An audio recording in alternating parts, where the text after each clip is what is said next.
नमस्कार दोस्तों, Gyandhara concept classes में आपका स्वागत है। आज हम क्लास 10th का हिंदी बुक पढ़ाने वाले हैं ना, भाग 2 हिंदी बुक पढ़ाएंगे। भाग 2 वर्णिका है ना, किताब का नाम है वर्णिका। उससे हम कहानी पढ़ाने वाले हैं। तो उसमें हिंदी वर्णिका जो पुस्तक है उसमें दिया हुआ है पहला कहानी दही वाली मगम्मा। और दही वाली मगम्मा जो है बहुत अच्छा कहानी है, सुनिएगा तो फिर बहुत मज़ा आ जाएगा। जो कहानी में जो है सास बहू के बारे में दिया गया है ना, सास बहू कैसे झगड़ा करती है, छोटे छोटे बात को लेकर तीर की तार कर देते हैं, यानी कि बड़ा बात बनाकर झगड़ा हो जाता है।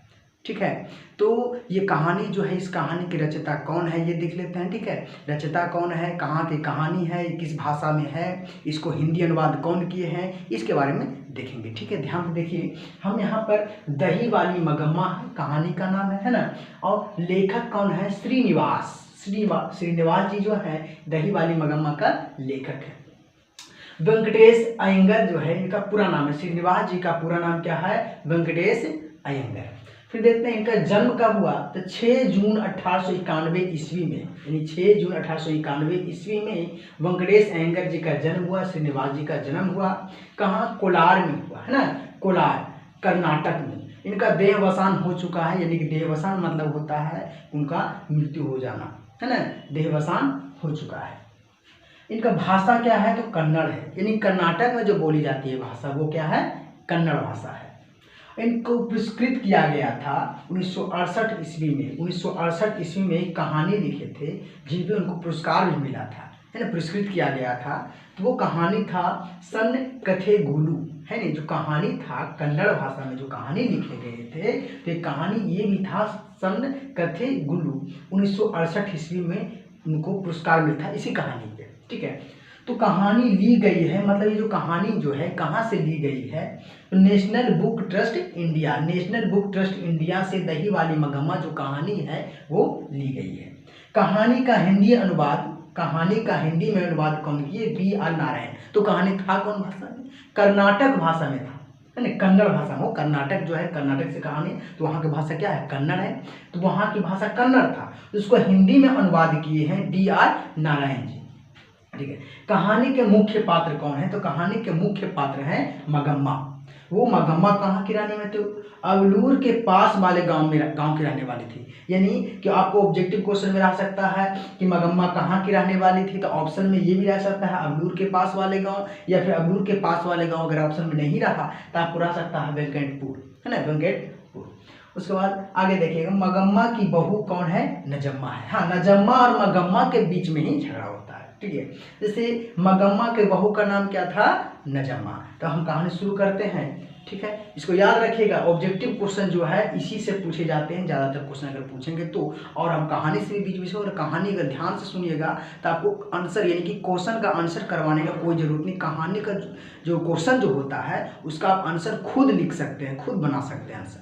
ठीक है, तो पहले हम स्टार्ट करते हैं, सुनिएगा ध्यान से इसको। ठीक है,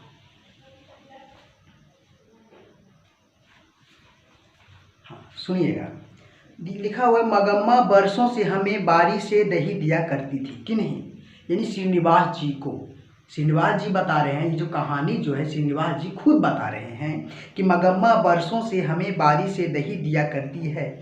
बेंगलोर की तरह दूसरे शहरों में रोज आकर दही देना और महीने के बाद पैसे लेने को बारी कहा जाता है।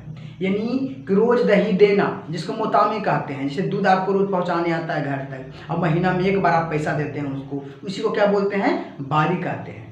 ध्यान देना, यानी कि रोज दिन आपको दूध पहुंचाने आए या फिर दही पहुंचाने आए, उसे क्या बोलते हैं, बारी कहते हैं। तो दही पहुंचाने का काम कौन करते थे, मगम्मा क्या करते थे, बारी से दूध पहुंचाते थे। किनको, श्रीनिवास जी को। पर लगता है कि बेंगलुरु में ऐसी बारी का रिवाज नहीं। आमतौर पर अब भी मगम्मा हमारे मोहल्ले में आती, तब वह हमारे घर आकर दही लोगी माँ जी बहुत बढ़िया है कहती। हमें आवश्यकता होती तो हम ले लेते और उस दिन के भाव के अनुसार उसके पैसे दे देते। यानी कि जब भी वहाँ से गुजरती थी मगम्मा, तब एक आवाज़, यानी कि एक बार उनको वहाँ बुला देती थी, माँ जी दूध लेंगे क्या, यानी दही लेंगे क्या, दही बेचते थे दही ना, यानी कि बोल देते थे कि माँ जी दही लेंगे क्या, बहुत अच्छा दही है, ये एक बार बुला देते थे।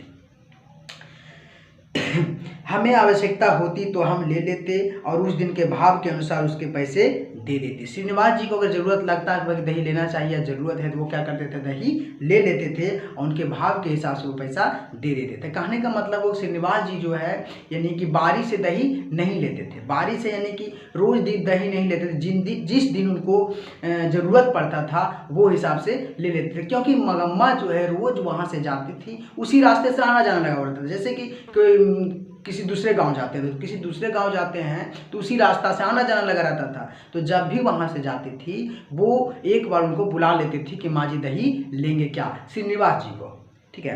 तो वो श्रीनिवास जी क्या करते थे, हिसाब यानी कि उनको लगता था कि लेना चाहिए तो वो क्या करते, ले लेते थे और उसके पैसे उसी दिन दे देते थे। उसके गाँव का नाम शायद वेंकटपुर था, यानी कि वो जो है अबलूर के पास के गांव के रहने वाली थी। उनके गांव का नाम शायद वेंकटपुर था।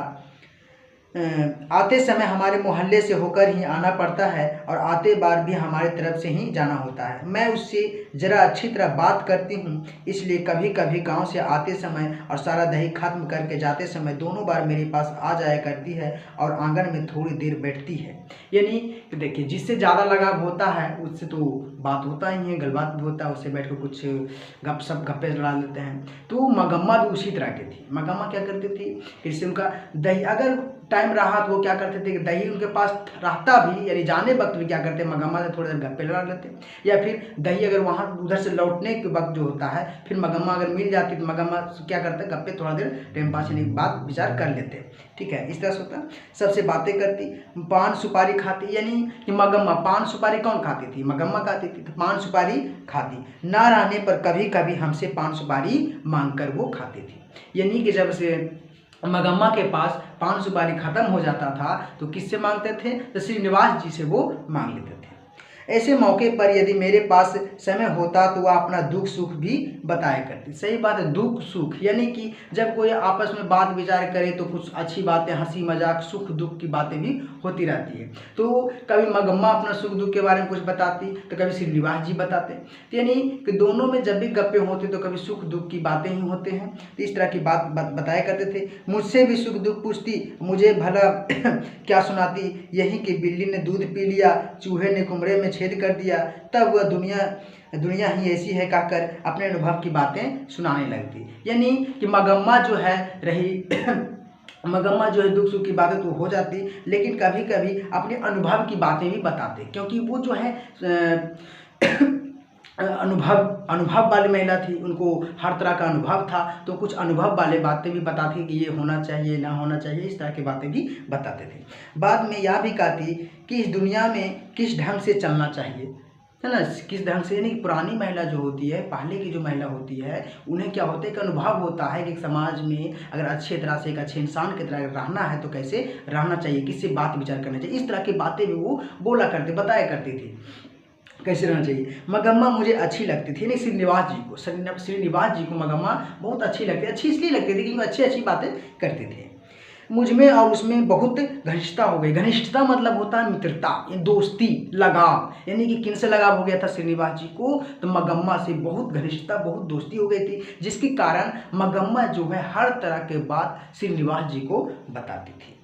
कोई 1 महीने पहले की बात है, श्रीनिवास जी बोल रहे हैं कि कोई लगभग 1 महीने पहले की बात है, मगम्मा ने सवेरे सवेरे आवाज़ लगाई, मगम्मा सवेरे सुबह सुबह दही बेचने आई और आवाज़ लगाई, दही लोगी माँ जी, यानी कि यहाँ पर देखिए माँ जी किनको, श्रीनिवास जी को मगम्मा क्या कहकर बुलाती थी, तो माँ जी, यानी कि दही लोगी माँ जी। मैं भीतर कुछ कर रही थी, श्रीनिवास जी कुछ काम कर रहे थे, मेरा बेटा बोला, यानी कि श्रीनिवास जी का बेटा बोला हाँ लूँगा, और पास जाकर दही दो कहकर उसने हाथ फैला दिया, यानी पास गया और हाथ फैला दिया।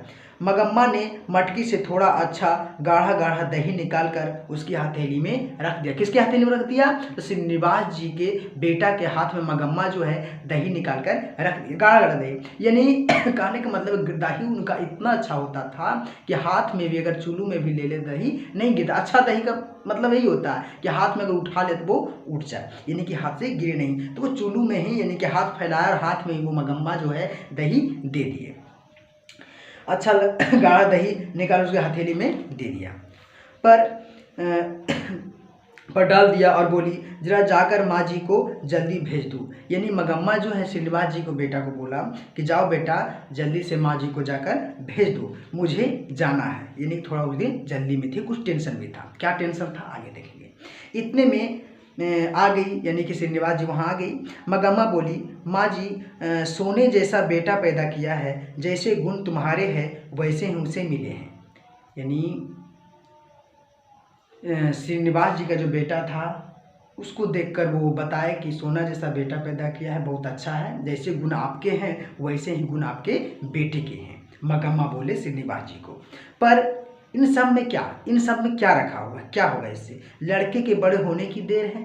लड़के जब बड़े होते हैं तो फिर तो पता नहीं कैसी बहू आएगी। यानी ध्यान दीजिएगा, जैसे ही गुण तुम्हारे वैसे ही बेटे, पर इन सबसे लड़के बड़े, फिर तो पता नहीं कैसी बहू आएगी। सही बात है, कैसी बहू आएगी? जब तक छोटा है, जब तक माँ के पीछे पीछे माँ के आंचल पकड़ के चलता है। कौन बता रही है? मगम्मा श्रीनिवास जी को बता रही है कि पता नहीं आगे चलकर क्या बनेगा, कैसा बहू लाएगा और बहू क्या करेगी घर में आकर। अब जो बच्चा अम्मा अम्मा करता पीछे पीछे घूमता है, उसे ही यह बात पता नहीं होगा कि अम्मा जिंदा है या मर गई। कहने का यही अर्थ हुआ कि मगम्मा कह रही है कि अभी जिस तरह से वो अम्मा अम्मा कह के आंचल पकड़ के गोद में बैठना, इधर घूमना उधर घूमना, हर तरह के बात करना है ना, अभी जो कर रही है, बहू आ जाने के बाद क्या पता वो हमें पूछेगा या नहीं पूछेगा, ये भी पता करेगा कि मेरा हालत क्या है, हम जिंदा है या मर गया, ये पूछने के लिए आएगा कि नहीं आएगा। यानी कि ये बोले। मैंने पूछा, मगम्मा क्या हो गया, बेटे ने तेरी बात नहीं मानी? देखिए यहाँ पर जब इस तरह की बहकी बातें मगम्मा जब बोल रही थी, देखिए रोज हंसी मजाक सुख दुख थोड़ा बहुत होता था, लेकिन आज कुछ अलग ही टाइप की बात बोल रही थी मगम्मा अपने, यानी कि उनको बेटा को लगा। कहने का मतलब क्या हुआ कि किसी घर से किसी तरह का टेंशन लेकर, यानी किसी तरह का तनाव लेकर मगम्मा आई होगी, जिसके कारण इस तरह से बात बोलने लगी। श्रीनिवास जी को लगा, श्रीनिवास जी इसलिए पूछे कि मगम्मा क्या हुआ, बेटे ने तेरी बात नहीं मानी क्या? मतलब कुछ आप ऐसा बोले जो कि बेटा आपका नहीं माने, इसलिए गुस्सा हो क्या? वह फिर से बोली, छोड़िए माँ जी। मगम्मा बोली, छोड़िए माँ जी, रहने दीजिए। भावरे लेकर आया पति ही जब बात नहीं पूछता था तो बेटा क्या सुनेगा। यानी कि यहाँ पर इनका पति जी भी जो है थोड़ा सा जिद्दी टाइप के थे, इनके बात नहीं मानते थे। तो बोलते जब पति ही उस तरह के थे यानी कि मेरा बात नहीं सुनते थे, हमें कभी भी भाव नहीं देते थे, तो क्या बेटा क्या देगा। इस पर मैंने पूछा, तेरे घर वाले ने तेरी बात नहीं मानी क्या? वह कहने लगी, अरे माँ जी, मेरे भाग्य में एक अच्छी धोती नहीं थी, किसी और ने पहन ली, वह साड़ी के चक्कर में उसी के पीछे लग गया। जो भी हो वह समझता रहा मेरा घर है, मेरी घरवाली है, इसलिए मैं भी चुप रही कि घरवाला तो है। सच कहती, अमृत बेचती रही, पति खा गई, पता नहीं मेरे नसीब में क्या क्या लिखा है। पर आपको एक बात कहती हूँ, ध्यान रखिएगा। यानी मगम्मा जो है श्रीनिवास जी को बोले कि माँ जी आपको एक बात कहती हूँ, उस बात पर आप ध्यान रखिएगा। घर वाला जब घर आए तो अच्छी तरह कपड़े लत्ते पहनकर घुमा कीजिए। कहने का मतलब